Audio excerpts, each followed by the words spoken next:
Hello hi welcome back to our channel. So ఈరోజు ఛానల్లో మాట్లాడుకునేది ఏంటంటే నామినేషన్స్ గురించి అండ్ నిన్న ఏం జరిగింది ఎపిసోడ్లో and next world cup entry ఎప్పుడు ఉంటుంది, నిన్న రాలే కదా అది.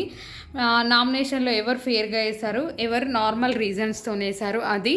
అండ్ నెక్స్ట్ ఓటింగ్ అనాలిసిస్ ప్రకారం నెక్స్ట్ అంటే ఇప్పుడే ఓటింగ్ అనేది స్టార్ట్ కాలేదు కానీ వాట్ ఈస్ దట్ ఎవరు హైయెస్ట్ వ్యూస్ ఓటింగ్ని గెయిన్ చేయొచ్చు, అసలు యష్మి ఎవరిని సేవ్ చేసింది, నామినేషన్ ప్రక్రియ ఎలా జరిగింది అనేది నేను ఇప్పుడు చెప్పబోతున్నాను. ఫస్ట్ నామినేషన్స్, అన్ని నామినేషన్స్ అందరికి వేశారు. ఒక నబీల్ ఒక్కడే, అసలు ఎవరు కూడా నబీల్ని నామినేట్ చేయలే, యష్మిని ఎవరు నామినేట్ చేయలే.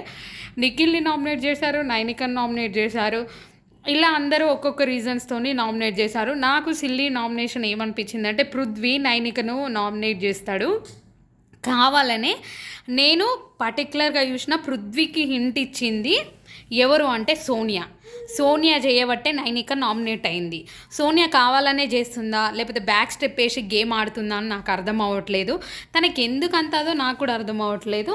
అయితే పృథ్వీకి అంతకుముందు నామినేషన్ ప్రేరణ సీతని చేసేటప్పుడు పృథ్వీకి హింట్ ఇస్తుంది నెక్స్ట్ ఎవరిని నామినేషన్ వేయాలనేది హింట్ ఇస్తుంది. పృథ్వీ దాన్ని పట్టుకొని వచ్చి నేను కావాలనే ప్లేట్లు అక్కడ పెట్టాను, మీరు తీయలేదు, నువ్వు ఫెయిల్యూర్ అయ్యావు చీఫ్లో, నీకు ఆ అర్హత లేదనేస్తే అప్పుడు నైనిక చాలా వాదిస్తుంది. మాకు టైం ఉన్నప్పుడు మేము చేస్తాము, మీ పర్సనల్ థింగ్స్ని చేయమని మాకు బిగ్ బాస్ చెప్పలేదు, ఇల్లు క్లీన్గా ఉంచాలి కాబట్టి ఇల్లు క్లీన్గా లేకపోతే నువ్వు అడగాలి, కానీ నేను డైనింగ్ టేబుల్ మీద ప్లేట్లు పెట్టినా మీరు తీయలేదు, మీరు అన్ఫిట్ అని అంటే నేను ఒప్పుకున్నాను చాలా ఆర్గ్యుమెంట్ చేస్తుంది. యష్మి కూడా దాంట్లో కావాలని వచ్చి అవును ఎన్ని రోజులు ఇట్లా ఉంటుంది, మీరు ఒక్కరోజే నన్ను అడిగిరని వాళ్ళకి జరిగి సరేలే అని ఇంకా నామినేట్ అవుతూ ఉంటారు.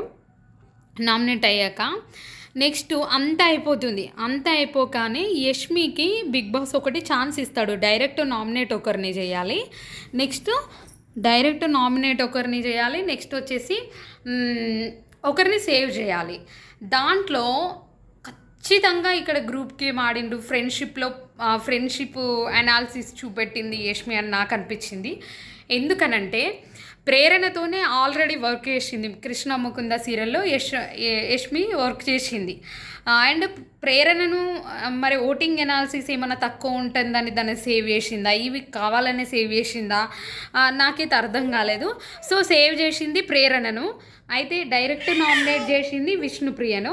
ఎందుకు విష్ణుప్రియను నామినేట్ చేసిందో నాకు కూడా అర్థం కాలే. ఎందుకంటే విష్ణుప్రియ ఈమె చేయబట్టే నామినేట్ అయింది, ఒక్కరే తనని నామినేట్ చేశారు, ఈమె చేయబట్టి డైరెక్ట్ నామినేట్ అయిపోయింది. సో అంతలా సేవ్ చేసేది ఉంటే ఆదిని సేవ్ చేయొచ్చు, అంతలా సేవ్ చేసేది ఉంటే విష్ణుప్రియనే సేవ్ చేయొచ్చు. ఎందుకంటే వాళ్ళకు నామినేషన్లు తక్కువ వచ్చాయి, ఒకరు ఇద్దరే చేశారు, కావాలని అట్లా చేసారు. సోనియా కూడా కావాలని సేఫ్ గేమ్ ఆడుతున్నారు, యష్మి అండ్ సోనియా వీళ్ళందరూ సేఫ్ గేమ్ ఆడుతున్నారు అనిపించింది. ఈసారి సోనియా 2 నామినేషన్స్ వేయడం వల్ల సేవ్ అయింది. కావాలంటే సోనియాకు నామినేషన్ డైరెక్ట్ చేసి ప్రేరణను సేవ్ చేస్తే అయిపోతుండేగా, లేదు కావాలనే విష్ణుప్రియను నామినేట్ చేసింది. సో నాకు ఇక్కడ గ్రూప్ గేమ్ ఆడుతున్నట్టు అనిపించింది, అస్సలు అన్ఫేర్ డెసిషన్.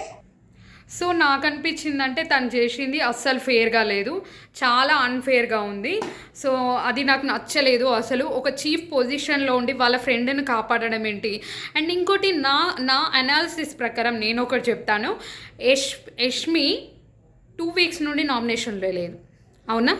నెక్స్ట్ నామినేషన్ అయితే తనకు చాలా డేంజర్ ఉంటుంది. ఎందుకంటే తన ఓట్ ఎనాలిసిస్ ఏంటిది, తనకి ఎంత ఓటు ఉంది, తనని సేవ్ చేస్తారా చెయ్యరా అనే డౌట్ తనకు ఉంటుంది, కంపల్సరీగా భయపడాల్సిందే. అదే విష్ణుప్రియకు వీళ్ళందరికీ చాలా ధైర్యం, ఆల్రెడీ తనని సేవ్ చేసారు కాబట్టి ఆల్రెడీ తన ఓటింగ్ ఎనాలిసిస్ ఏంది, తనకు ఒక కాన్ఫిడెంట్ ఉంటుంది. ఇప్పుడు డైరెక్ట్ యష్మి ఒకవేళ నామినేషన్కి వచ్చిందనుకో తట్టుకోలేదు, తనకి డేంజర్ జోన్ పక్కా ఉంది. సో ఇది ఇవాళ నామినేషన్స్ అన్నీ అయిపోయాయి. సేవ్ చేసింది ప్రేరణని యష్మి, డైరెక్ట్ నామినేట్ చేసింది విష్ణుప్రియను. నేను చెప్పేది ఏంటంటే విష్ణుప్రియ సేవ్ అవుతుంది. ఎందుకంటే విష్ణుప్రియ ఏదో నాటింగ్ ఉన్న చెప్పే పాయింట్స్ మాత్రం కరెక్ట్ చెప్తుంది నాకు అనిపించింది. విష్ణుప్రియ ఖచ్చితంగా మంచిగా ఆడుతుంది, తను చాలా హార్డ్ వర్క్ చేస్తుంది. వీళ్ళు వేసే నామినేషన్స్ అన్నీ వర్క్ పైన వేస్తున్నారు, సిల్లీ నామినేషన్స్. అసలు ఈ బిగ్ బాస్ అస్సలు నేను ఒక రివ్యూగా ఇచ్చేదాన్ని, నేను ఇలా చెప్పడం నాకే నచ్చట్లేదు, అసలు ఏం బాగాలేదు, ఫుల్ బోరింగ్గా ఉంది. ఇంకోటి 24/7 ఎపిసోడ్ చూసిన వాళ్ళకి డైరెక్ట్ ఎపిసోడ్ చూస్తే చాలా బోరింగ్గా ఉంటుంది. ఇది నా అనాలిసిస్. అండ్ ఇంకోటి నాగ్ సారు 2 ఎపిసోడ్లు మనకు సండే అండ్ సాటర్డే చూసాం, కానీ ఆ 2 ఎపిసోడ్లలో కూడా నాగ్ సార్ అంత పర్ఫెక్ట్గా చేసినట్టు నాకు అనిపించలేదు. సో ఎప్పుడైనా నాగ్ సార్లో ఒక ఫైర్ అనేది ఉంటుండే, ఈసారి ఆ ఫైర్ అనేది మిస్ అయింది. అందుకే నాకు ఈ ఎపిసోడ్ 2 ఫ్లాప్ అనిపించినాయి. నెక్స్ట్ విష్ణుప్రియకి హింట్ ఇచ్చాడని నాకు అర్థమైంది. అందుకే విష్ణుప్రియ డైరెక్ట్ అంటుంది, నేను బిగ్ బాసే నాకు చెప్పాడు నువ్వు ఏది చేసినా కొంచెం ఆలోచించి అని. సరే మీ పాయింట్స్ నేను యాక్సెప్ట్ చేస్తానని అంటది. వైల్డ్ కార్డ్ ఎంట్రీ ఎందుకు రాలేదనంటే నెక్స్ట్ వీక్లో వైల్డ్ కార్డ్ ఎంట్రీ ఉంటుంది, ఈ వీక్లో వైల్డ్ కార్డ్ ఎంట్రీ లేదు. 2 మెంబర్స్ వెళ్ళాక ఒక మెంబర్ని తీసుకోవాలని చేశారు. బిగ్ బాస్ హోస్టు బేబక్కను చాలా అడిగారు క్వశ్చన్స్. డైరెక్ట్ బేబక్ ఏం చెప్తుందంటే నిఖిల్ వల్లనే నేను బయట ఉన్నా, అండ్ నెక్స్ట్ సోనియా వల్ల నేను బయట ఉన్నా, సోనియా నన్ను చాలా టార్గెట్ చేసింది అని అంటే. సోనియా ఆడే గేమ్ మాత్రం చెత్త వరస్ట్గా ఉంది. అసలు ఎవరిని ఫిల్టరింగ్ చేస్తుంది, ఎవరిని ఫిల్టరింగ్ చేసి ఏమంటుంది. నిన్ననేమో మెంతికూర నేనే వండుకుంటా అన్నది, ఆయనతో నిఖిల్ రాగానే ఫిల్టరింగ్తో నాకు మెంతికూర వేస్తావా లేదా, రేపు నాకు మెంతికూర వేస్తావా లేదా, మేతి టమాటా అని అట్లా కావాలని అడుగుతుంది. కావాలనే నిఖిల్ని మేబీ క్లోజ్గా చేసుకొని ఏమన్నా ఓటింగ్ వస్తుందా, లేకపోతే వాళ్ళ బాండింగ్ ప్రేక్షకులకు నచ్చి ఏమన్నా బాగుంటుందా అని నిఖిల్ని ఫిల్టరింగ్ చేస్తుందా నాకు అర్థం అవ్వట్లేదు. అయితే నిఖిల్ ఇవాళ ఒక మాట అన్నాడు, నాకు బాగా అనిపించింది విష్ణుప్రియతోని. Whatever the problems happen, నీకు తన మధ్యన ఉన్నది మీరు ఇద్దరు సార్ట్అవుట్ చేసుకోండి, మళ్ళీ లాగకండి.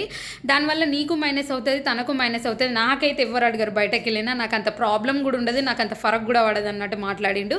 విష్ణుప్రియకి చెప్తాడు, సో నువ్వు ప్రాబ్లం క్లియర్ చేసుకో, కానీ మళ్ళీ దాన్ని అంటే మళ్ళీ దాన్ని చెప్పకు, దాన్ని మళ్ళీ తీయకు, బాగుండదు.